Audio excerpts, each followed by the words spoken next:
राम राम मंडळींनो एवढा प्लॉट काढून झालाय. आता फक्त राहिलेत 5 सारे. हे पाठीमागचे जे 5 सारे आहेत हे 5 सारे राहिलेत, बाकी सगळे झालेत. आता हे आमचे प्रगतशील शेतकरी आहेत विष्णुपंत गवळी, रिटायर आर्मी ऑफिसर. यांना विचारा कसा अनुभव राहिला हरभरा काढायचा. शेतीशिवाय पर्याय नाही. शेतीशिवाय पर्याय नाही. शेतीला कष्ट किती.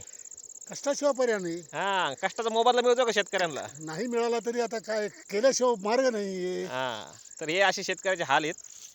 मार्ग फिरग सगळं भेटतो, परंतु सरकार, व्यापारी आणि महागाई, मजुरांची महागाई यात शेतकरी मरून जातोय. तर हरभरा काढलाय. खरबूज 12 रुपये किलोने व्यापारी घेतात. हां, किरकोळीवाले 40 ते 50 रुपये किलोने विकतात. मोठा कोण? म्हणजे शेतकरी इकडे पाणी घालून घालून मेला तिकडे. म्हणजे इंग्रजांनी जे आपल्यावर राज्य केलं 150 वर्ष, व्यापार करण्यासाठी आलते ती. व्यापारी हे आपल्यावर राज्य करतात कधी, लक्षात ठेवा. म्हणजे व्यापारी जे शेतीचे साहित्य विकतात ते शेतकऱ्यांची काही दिवसांनी शेती घेतात. एवढा पैसा त्यांच्याकडे येतो.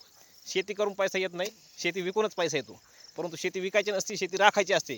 का राखायची हाच प्रश्न पडलाय. नेमकी राखायची कशासाठी, कशासाठी राखायची